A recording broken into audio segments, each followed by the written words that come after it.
library has been delighted to sponsor this series that we originally started co-sponsoring with the School of Professional Extended Studies. And we are now sponsoring with the Humanities Lab out of the College of Arts and Sciences. But tonight we have a law professor with us, Professor Richard Wilson, who is going to be talking to us about Common Sense by Thomas Paine. And before I finish introducing Professor Wilson, we've been trading quotes, and he has some that he's prepared for you in the back. So I'm going to open this program by telling you my favorite quote from this book. And the reason I think it's my favorite is if you put this in context, we declared independence in July of 1776. And this was written in December of 1776. It was published December the 10th. And it means that we were just getting started. We declared independence, but we didn't have it. And this book was written for a particular reason, and much of it, people think over time, was done to get a lot of people off the fence, that we really needed to truly separate from Britain. So if you keep that in mind, and having spent a lot of time on Capitol Hill, as perhaps somebody else in this audience has done, my favorite quote from this is, "A government of our own is our natural right. And when a man seriously reflects on the precariousness of human affairs, he will become convinced that it is infinitely wiser and safer to form a constitution of our own in cool, deliberate manner while we have it in our power, than to trust such an interesting event to time and chance." So to lead us through this discussion and to point out his favorite quotes from Common Sense is Professor Richard Wilson, who is a professor of law and the founding director of the International Human Rights Law Clinic at the law school. He's taught there since 1989, was a Peace Corps volunteer in Panama from 1966 to 68, is a 1972 graduate of the University of Illinois College of Law, and he began his career as a public defender. So he has taught at other law schools, including CUNY in New York City, before coming here. He's the co-editor of textbooks on international human rights law and practice, defense and international criminal law, and conducts clinical legal education in developing or transnational countries. Good man to talk about common sense. Thank Welcome. you so much. Thanks Nancy. for coming to this part of the campus. Oh, it's terrific to be here. And thank you all for coming out on a cold night in January. I really appreciate your coming. I want to begin by thanking the library for hosting this event and all the wonderful staff, Danae and others who preceded her, who have been so generous with their time and pleasant and easy to work with about planning this event and putting it on. I think it's terrific, a terrific idea. Some of my colleagues have done it and encouraged me to do it, and I'm so glad that all of you are here. I am a lawyer, not a political scientist. I'm not a historian. So I read history for pleasure. And if there are historians in the room, particularly if you're on our faculty, forgive me. I don't pretend to be a historian. I picked this work in part because I have come across Thomas Paine in other contexts. And the one that is most particular to me is his work called The Rights of Man, which I noticed one of our colleagues reading as I came into the room. And I think it's been the one that I have gone back to and looked at most because of my work in international human rights. But as I read that particular work, it drew me to other work by Thomas Paine. And Thomas Paine, the man, was something that was very, very interesting to me. Most of what I know about Revolutionary War history, I know from reading the novels of Kenneth Roberts and others from that period, who I think brilliantly captures that era. I'm going to focus on the period of time which it yields a number of works that are a part of this series. And we should note that this series is not the most popular books or the best sellers in American history, but the books that shape American history, the books that had a profound impact when they came out on the direction that America has gone and continues to go. So, they're not necessarily even the best books, but they are the ones that shape our country. And Common Sense can certainly claim that. One last note, this series is called Books That Shape the World, or shape the United States, shape America. But it's hard to call Common Sense a book. It is a 46-page pamphlet. This is the original front piece of it. And it's anonymous, you'll notice. It took a while for them to figure out this was Thomas Paine, a little-known writer at the time. But we are calling it a book, and I'll say a little bit more about pamphlets as we go forward. I want to put this into context by talking about three themes tonight. I want to talk about what I'm calling the mood, the man, and the manuscript.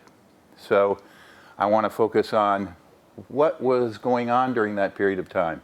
What's the context in which this happened? I want to introduce Thomas Paine, the man, so that you have a sense of who he is before I get to the manuscript itself, where I want to spend some significant period of time. I definitely want to leave some time at the end of the talk for questions, so I hope you'll stay and join me for questions you may have at the end. I have some slides. Most of them are pictures or cartoons, not text. And there is a handout in the back. Nancy mentioned it. If you don't have it, I encourage you to pick one up. It is some quotes from Common Sense that I think are the ones that I find most interesting. So if Danae, if folks, everybody have one of those? If you don't have one of them, you can raise your hand and she can get one for you. And we're going to make reference to that in a few minutes. So first, the mood. What was it that was going on in America at the time of the publication? Nancy has begun to hint at it. What is this particular historical period, and what's the political context in which Common Sense appears? Well, we have the colonies of the United States arrayed in 1775 in the red area, the 13 original colonies, not their same borders of today. You'll notice Virginia is a single area, and Massachusetts encompasses much of what is Maine today. Those colonies were all operating on their own at this period of time, often part of land grants from the monarchy in Britain. So they are George III, the king at this particular period of time, was seen as a guardian, a beneficent leader, at least by a majority of folks who are almost all counting themselves as loyalists. There is a loosely organized Continental Congress that's meeting in Philadelphia during this period of time. In this particular time of Common Sense, it is the Second Continental Congress. And most of the delegates at the end of 1775, this particular period of time, have kind of given up the idea of resistance and are looking to reconciliation. The delegations from New York, New Jersey, Pennsylvania, Delaware, and South Carolina were instructed not to vote for independence. Maryland followed at the end of 1775, and Georgia wasn't taking part in the Continental Congress. It was only the 12 that were participating. One Tory delegate, a loyalist, argued in late 1775 that in the bars, he said, and I'm quoting, "the violent independents are less bold and insolent as their adherents are greatly diminished." So they were kind of losing spirit. Jefferson, Thomas, himself, a major drafter of the Declaration of Independence some 8 months later, referred during that period of time in his writings to ministerial troops led by ministerial officers rather than imputing any responsibility to the king himself for the wrongdoing that was going on in the colonies. Washington toasted the king to his troops through the end of 1775. All of that changed with the Battle of Lexington and Concord in April of 1775, and made Paine and others radicals and patriots. Paine himself said, recalling his mindset before and after the Lexington confrontation, he said, "I had arrived a few months before. I had no thoughts of independence or of arms. The world couldn't have persuaded me that I should be either a soldier or an author. But when the country into which I had just set foot was set on fire about my ears, it was time to stir. It was time for every man to stir." The Second Continental Congress gathered in May after that confrontation and ended in July with the adoption of the Declaration of Independence. What was it that made them move from that disheartened mood at the end of 1775 so dramatically to the event of July of 1776, in which they signed the Declaration of Independence? It is that short period of time that I want to focus on tonight. Joseph Ellis, who is the author of the best-selling Founding Brothers, which did not include Paine, I might say. He was kind of seen and maybe continued to be seen as an outside agitator.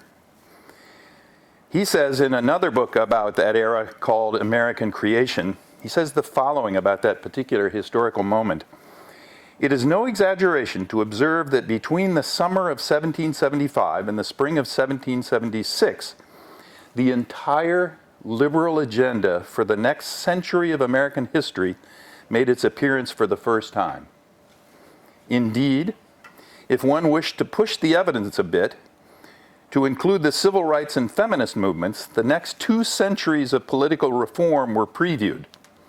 But at the very least," he says, "the end of slavery, the recognition of women as citizens, and the expansion of the franchise to include the poor and propertyless were placed on the political table as inevitable consequences of the principles of the American Revolution claimed to embody. The man who most passionately embraced this expanded agenda was Thomas Paine." So, we have heard a little bit about the mood. We have at least tangentially introduced the king. Here he is in his coronation garb. Pretty ritzy. And we have the man. This is one of the most common portraits of Thomas Paine, and I think one of the ones that I like the most because of the look on his face and his eyes, something about his particular demeanor that I like. Many of you have heard references to the Liberty Tree during that period of time in conjunction with the Revolution. It's a reference to an actual tree in Boston, an elm, where the revolutionaries met, they gathered. In defiance, loyalists during 1775 cut down the tree. Thomas Paine's earliest published works in the United States happened in September of 1775 when he wrote a song called The Liberty Tree. And I'm gonna spare you the singing, but because I don't know the melody. But here's the verse, the first verse at least. This is Tom Paine. But hear, O ye swains, 'tis a tale most profane, how all the tyrannical powers, kings, commons, and lords, are uniting amain to cut down this guardian of ours. From the east to the west, blow the trumpet to arms. Through the land, let the sound of it flee. Let the far and the near all unite with a cheer in defense of our liberty tree. He's agitating. He's mad. He's ready to go, and he's already beginning to begin to hear this mocking of the crown, of royalty, of the monarchy, of this history of the English monarchy. Who is this particular man? This author and soldier and so many more things. He was born with the last name Paine, P-A-I-N, no E at the end. He added it later on. Nobody knows why. He was born in Thetford, England in 1737 to humble parents. His father was a Quaker, his mother an Anglican. His father was a stay maker, not a stay maker of corsets, as he was oftentimes accused of being by those who detracted from Paine in later life, but a stay maker for ships. Even Wikipedia has that wrong, by the way. They say he was a son of a corset maker. He was pulled from school at 12 to apprentice his father. So that was all the formal schooling he got. And he learned the stay trade as a craftsman. In his younger years, he moved from Thetford to Lewis, the same spelling as our own Lewis in Delaware, a town that was known for its opposition to the monarchy. And he was married and elected to the town council and the church vestry. Sounds like a pretty settled life. But he lost his wife and child, and he began to move about. He became a seafarer and a tax collector and many other things. He didn't settle back with his father. He lived until 1809, when at age 72 he died. Not bad for that time. This is him in another portrait later in his life. And during his later years, after 1790, he moved to France. And having been firmly established as a hero of the revolution here, he was elected to the French National Convention, despite the fact that he spoke no French, because he was following and supporting the French Revolution that had begun in 1789. He spent most of the 1790s in France. He eventually fell prey to the Jacobins himself. He was put in jail and barely escaped the guillotine when a guard absent-mindedly marked his cell door with a cross on the inside of the door when the door was open. So when he closed the door, the X didn't appear anymore, and he was passed by. And by the time they figured all that out, he had figured out how to get himself out of prison. In France, he wrote The Rights of Men, The Rights of Man, largely in response to Edmund Burke, a British defender of the crown. And his work supported the French movement and other movements for the rights, the inherent natural rights of man. While he was there, he wrote one of his most remembered and also reviled works called The Age of Reason. And for that tract, he was convicted in absentia in England in 1792 for seditious libel. He stayed in France. He didn't go back to England. He returned to the United States and died essentially friendless with very few people at his funeral, in obscurity, because he had roundly criticized Washington, the general and president, and Christianity. Not a good thing to do in those days. He was not part, and is not today, I think, a part of the pantheon of the gods of the Revolution. But he does have a bust in the New York Historical Society, and that's about as famous as he gets. This is his bust in New York. Some of you may have gone to the Historical Society. Back in the day when he was living in England, he remarried and then separated in June of 1774 and left shortly after that for America. With him, he had only a letter of recommendation from Ben Franklin, who he had managed to meet on some occasion in England. And this was a letter of introduction which he carried for his son that referred to him as, and this is Franklin's quote, an ingenious, worthy young man.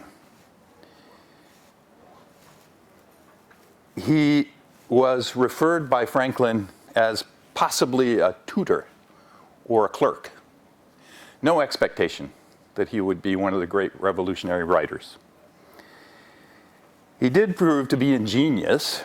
He actually took out a patent in his later life for the construction of a suspension bridge that he did in his spare time when he wasn't writing tracts attacking almost everyone. You can see the pattern here.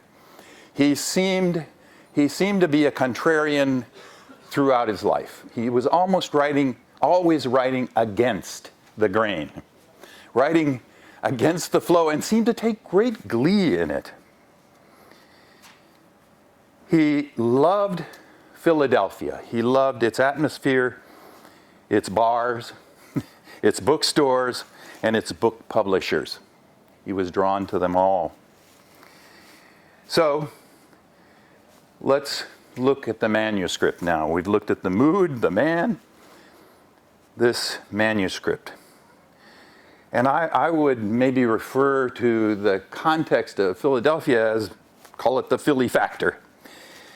The Constitutional Congress, the Continental Congress is meeting there. There are 6 daily newspapers. Imagine 6 daily newspapers. 27 presses, 30 bookstores in a town, a relatively small town for its time, an incredible abundance of intellectual stimulation that was going on around him at the time. A young Philadelphia doctor and radical named Benjamin Rush, a later signer of the Declaration of Independence, read Paine's work on African slavery in America. Of course, he attacked slavery way before its time, and recommended that he write something about independence. And Paine took it to heart. He wrote fairly steadily and had the manuscript that he produced reviewed by some folks. It's not clear entirely who these were in history, but they probably included Franklin himself, Sam Adams, another radical of that period, and others. He would publish, as you saw on the front piece, he would publish the manuscript anonymously, and he originally proposed to call it Plain Truth. But he changed the name when he realized that was something that Ben Franklin had already published by the same name, and he didn't want to be confused. It was published by a Scots printer, also part of the movement, Robert Bell, who used up all the paper he had in storage in his print house to produce 1,000 copies. They were optimistic that 1,000 would sell. When it came out, no one knew its author. Almost all assumed it was not the unknown, recently arrived Brit. It came out, my date was January 10th, 1776. I think you said December. I think the date I have is January 1776. The same day as the colonists received a speech the text of a speech from the king that was published, and that speech was particularly heinous, and the contrast was palpable between the speech and the new tract. Even the best of pamphleteers during this period of time had sold in 1 or 2 editions, maybe in the thousands. Pamphlets were quite popular as a form of publication during that period of time. There were hundreds of them beginning as early as 1763. By any account, Common Sense came out with some 24 editions, about 150,000 copies in its initial months, and some 500,000 over the period of the Revolution. Equivalent sales, proportionate sales today would put it around 15 million, which would make it the bestseller of all times, other than the Bible. It sold better, some say, in France, but there's no record of how many copies were sold. In the United States, historians say there is 1 copy of this pamphlet for every 5 people, 1 per family in the United States, the colonies. It drew scores of responses after it was published, so constant that historians can look to the papers during the months after it and before the Declaration and see a long story almost every day, certainly weekly, in the papers all up and down the coast. Particularly virulent attacks came from a loyalist who called himself Cato, whose letters were published in a Philadelphia paper. Paine responded to each of the letters at length, writing under the name of the Forester. One of the most powerful critics, loyalist James Calhoun from Maryland, said that the work, this is one of my favorites, threatened to degenerate us into democracy. God forbid, a most alarming development for the era. The tide had clearly turned, despite these counterattacks by the Tories and conservatives. His view prevailed. Charles Lee, one of the leaders of the Continental Army, used it to inspire his men before battle. It has, I think you can say briefly, and here we are at the work itself. If you have the little sheet, you can take a look. But it has, in my view, 4 central ideas.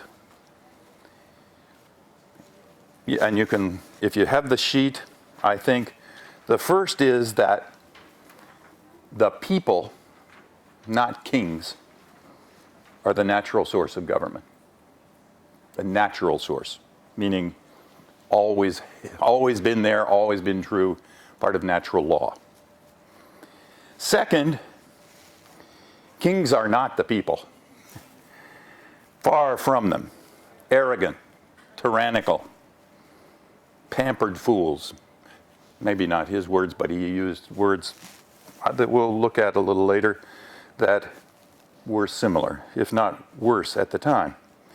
Third, he had a plan to structure the colonial government independently. There is one graphic depiction of this. This looks pretty complicated, I have to say. I found this online.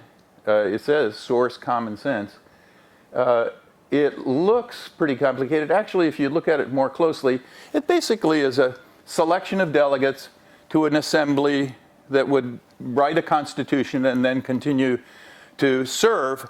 But the whole idea behind it was that they would serve for very short periods of time, a year, and then be replaced, and that the assembly would be a very large assembly. I think the total, I don't see the total number, but it's 390 delegates, no less than 30 per colony. So his idea was closer to our House of Representatives than, but he was talking about 390 with 12 colonies. So this is a big assembly. Very democratic in its constitution.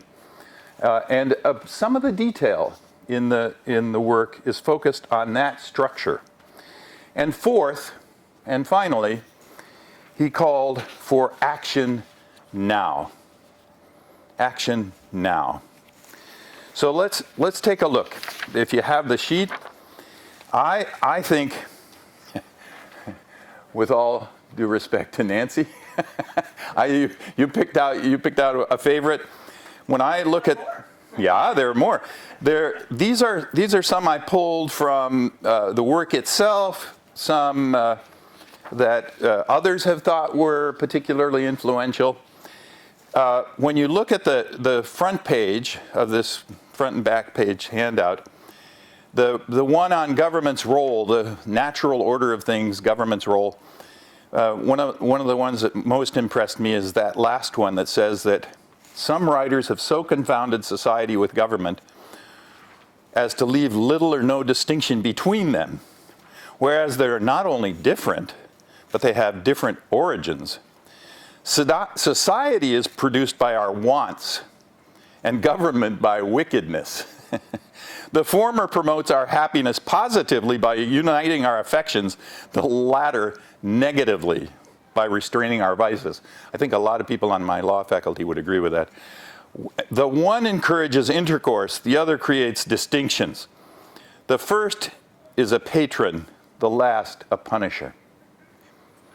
So he takes a dim view of government, but as long as you're going to have one, he wants to have one that is highly representative. Secondly, he takes on the monarchy, and this is really my favorite part. This is where he really lets it fly, and I think this is the part where, when it was read aloud, he would get cheered wildly. The second quote. Of more worth is one honest man to society and in the sight of God than all the crowned ruffians who ever lived. And the second quote on the second page, I've never seen this one in a collection of quotes, but when I came across it, I said, this is the best. England since the conquest hath known some few good monarchs, but groaned beneath a much larger number of bad ones. Yet no man in his senses can say that their claim under William the Conqueror is a very honorable one. A French bastard leading with an armed banditti and establishing himself King of England against the consent of the natives is in plain terms a very paltry, rascally original. Now that's bold. It certainly hath no divinity in it. However, it is needless to spend much time in exposing the folly of the hereditary right. If there are some so weak as to believe it, let them promiscuously worship the ass and the lion, and welcome. So he has nothing but contempt for the monarchy. When it comes to the structure, he offers a structure. When it comes to a call for immediate action, and again here there are some of his most famous quotes come from this particular section. The short one at the beginning that says, it is not in numbers, but in unity that our great strength lies. And the last is probably one of the best known, not the one at the very bottom of the page, but the last in the section called immediate action. We have it in our power to begin the world over again. Not just the America, the world. The call to France, the call to England, the call to other countries to begin the world over again. A situation similar to the present hath not happened since the days of Noah until now. The birthday of a new world is at hand, and a race of men, perhaps as numerous as all Europe contains, are to receive their portion of freedom from the events of a few months. The reflection is awful, and in this point of view, how trifling, how ridiculous do the little paltry cavillings of a few weak or interested men appear when weighed against the business of a world. He is truly a revolutionary.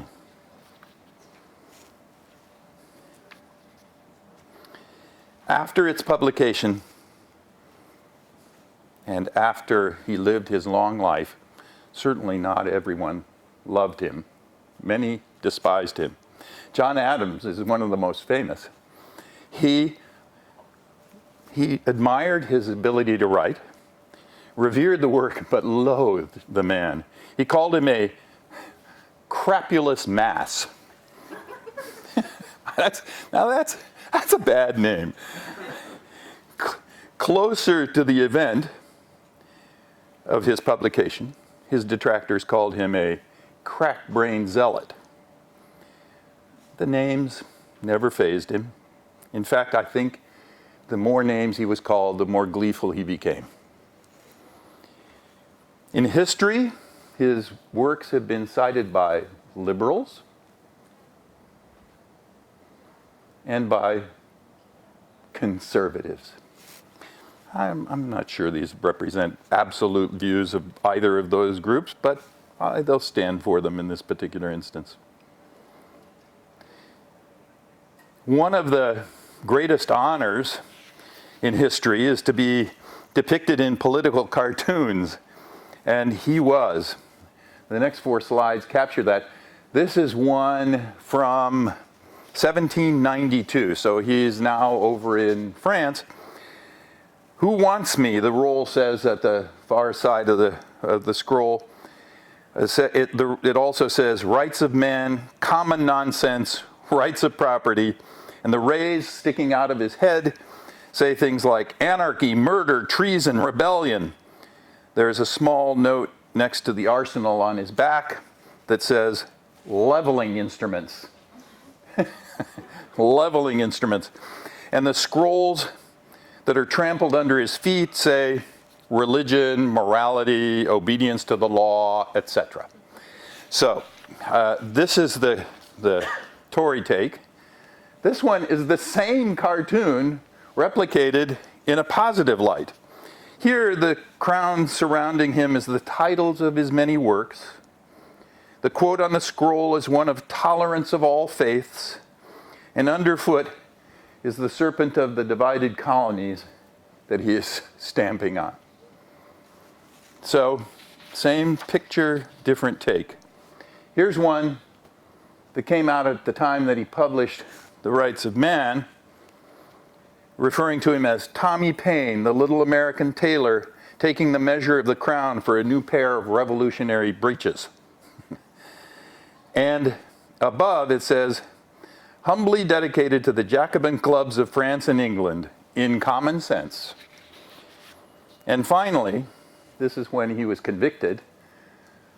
He was unswayed by popular opinion. The little title here under this poster of him hanging from Rights of Man, Common Sense, says the end of Paine, P-A-I-N. And there he is. It's his confession. It's the way that he was treated in history throughout, and yet he rose above it throughout.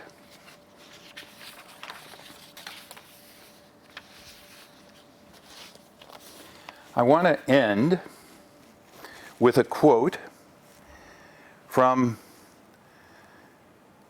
the dedication in Christopher Hitchens' book about the rights of man, which is a wonderful book. It comes from Bertrand Russell in his work called The Fate of Thomas Paine. And I found that the most poignant of all the quotes I read. To all these champions of the oppressed, Paine set an example of courage, humanity, and single-mindedness. When public issues were involved, he forgot personal prudence. The world decided, as it usually does in such cases, to punish him for his lack of self-seeking. To this day, his fame is less than it would have been if his character had been more generous. Some worldly wisdom is required even to secure praise for the lack of it. And I will end with a look at a contemporary cartoon about Tom Paine. We're with the man who yesterday threw a book at the president, but was later determined to be over-exuberant. An over-exuberant supporter who hoped he would read his book. What's your name, sir? Thomas Paine. Common sense. Thank you.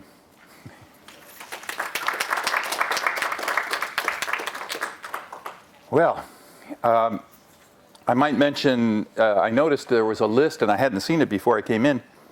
I taught on the Founding Fathers, including Paine, and I'm Yeah. going to teach a course next week on Franklin. Do you teach here? No, well, it's associated with American University, the Osher Lifelong Learning Institute. Fantastic. Yeah, I know it. I know it, yeah. But anyway, on his relationship with Franklin, Yeah. he had a very close relationship with Franklin in Philadelphia in the mid-1780s, after Franklin had come back. Right. to Paris. And they were more or less on the same wavelength. Absolutely. Popular, and Franklin's Oh my gosh, yeah. unicameral legislation for Pennsylvania, more or less along the same lines as Paine's. Absolutely. Yeah. Both had very clear writing styles. Absolutely. Absolutely. Farmer's Almanac, those kinds of things that Franklin did. And the Yeah. other point, Jefferson, when Paine came back from France to America the second time, he was really ostracized, as he said, by most people, but not Jefferson. Right. Jefferson invited him to the White House, and he had dinners with Right. Jefferson, so Jefferson admired Right. Admired him throughout. Admired him throughout. He, because of his conviction for sedition in Britain, many people characterize him as atheist. And I don't think that's an accurate picture of him. I think, like many of his contemporaries, he was a deist. You saw the slide that says, "My religion is to do good." That's what he believed. But he was far from being a godless man. He very much believed in a deity. It just wasn't the Christian deity, and he was more than willing to skewer the Christian church in the way that it was organized. So that was what led many to say he was an atheist. But that's a terrific point about his relationship with Franklin. That my mention of the letter that he took, I think it was one of those things where they met each other almost casually, introduced by friends while they were in London, and Franklin they just took an immediate liking to each other, and they spoke the same language, and they recognized the similarity of their views. That was why he was willing to write a letter on behalf of this young man he barely knew. He was only about 37 when he got here. I might add on that both Franklin and Paine were self-made men. Absolutely. And Franklin himself had 2 years of schooling and Right. was pulled out by his father at the age of 12. Right, So right. Parallels with Paine. Amazing. Yeah, that's great. That's great. I think, Franklin has one of the books I saw online, one of the presentations about his experiments with electricity, and we had a physics professor in here. I said, how can I even begin to match that? I can't produce electricity in my talk. But the experiments on electricity are also, Franklin was incredible in his own right. This era of time was just a period of time in our history when so many amazing people came together. They happened to be men because they happened to be the leaders. There are women certainly who had strong roles in that period of time. Abigail Adams, I love. She was certainly a voice behind the throne, if you will. But I think these are. I just love dipping into the time. Yes. Well, talking about one of the other founding fathers, John Adams, obviously it had more of an intellectual style of addressing Sure. this, but and he was cantankerous himself. But He sure was. But did he appreciate sort of the momentum that Thomas Paine Absolutely. was, or did he feel that it was just too No, insightful? he respected the work. Uh-huh. He didn't like the man. He just didn't care for, and you could see why that would happen. I mean, Paine was kind of disheveled. He drank a lot. He swore he hung out with the people. That was not Adams. Yeah. As you say, a little bit more stiff upper lip and stodgy. Although one of my favorite, in fact, I taught a class last week on in my public interest law course, and when it recognizes the book recognizes Adams as one of our earliest public interest lawyers for defending the British in the Boston Massacre successfully. I can't see anybody else but Paul Giamatti when I picture John Adams now because I watched the series on HBO. But I did like the segment about the defense of the British. That was bold. That was bold to take them on. And I think it hurt him in the short run, but made him more stronger and respected in the long run. Yeah. Other questions? There are some who say that he wrote this more like a sermon. Uh-huh. Yeah. He said it was Yeah. It was written to a layman. That's It was written to a worker, and that was one of the reasons that he used so much biblical language. absolutely. Quotations from Absolutely. the Old Testament to wrap his own concept around a piece of literature they probably. Yeah, yeah. I think it struck me, I think, in the first several pages of the work that biblical quotations are permeated. And I think it was his way of sort of capturing the legitimacy of his work by invoking biblical passages that everybody was familiar with that would resonate with the public. So no doubt about it. No doubt about it. Yes? Publishing this anonymously and responding to Cato's letters as the Forester, when did it become known that Paine had actually written? Yeah, it's interesting. It doesn't really suggest how this all got revealed. I think, it was sort of word of mouth. People talked and eventually figured it out, traced it back to the publisher, and he said, and then everybody said. So there isn't any, I don't see any, there wasn't a front page headline that says, Tom Paine revealed as author of Common Sense. It just became known. Yeah, there was, it was very common in that period of time for people to write using these nom de plumes that they would write under a separate name, and they were widely known to be some person well known. I think pretty quickly, certainly the city of Philadelphia knew that he was the Forester. It took a little bit longer for Common Sense because nobody knew of him. Nobody knew who this person was who wrote this incredibly powerful work. They assumed it had to be Franklin. It had to be some other well-known writer of the era who was already established. So it took a little bit longer for that to be known. Yes? It appears from reading this that there are several editions. There were. And in fact, I think in the collection I have, he's writing, there's a third edition addendum. He kind of, and I think the 46 pages refers to the original text. And then there are these addenda that came out in part because he was responding to the sort of general demeanor of the complaints and saying, okay, I'm going to do a new edition, and here's my latest set of commentaries to the critics. Here's my rebuttal. So yeah, it's true. I think the literature says 25 total editions published. How many? I think there are 3 in the final version. So it says there's an addendum for the second edition, an addendum for the third. Short, a couple of pages. Okay, any more? My last question Sure. is perhaps more to the audience than to you in particular. And it's that one of the things that I read said that the I Have a Dream speech is modeled on a lot of the same use of language as you go through. Which I read the one and then I read the other, and I didn't get it at first. I still don't quite get it. And I wondered if that had been pointed out to anyone else here, and if you saw that same imagery. No? Then I'll have to Nobody? probably- You know, I cruised around and tried to find as many sort of allusions to it in more recent times.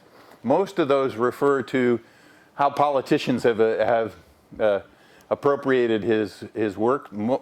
Probably most prominently, Ronald Reagan, who used it for get government off our backs. And in a sense, some of the historians say that Reagan revived Paine as a historic figure when he was in relative obscurity, except for this single work, certainly in the U.S. All right. Thank you all for coming. I really appreciate your coming out. It's been a real pleasure. I enjoyed it very much. Thank you all.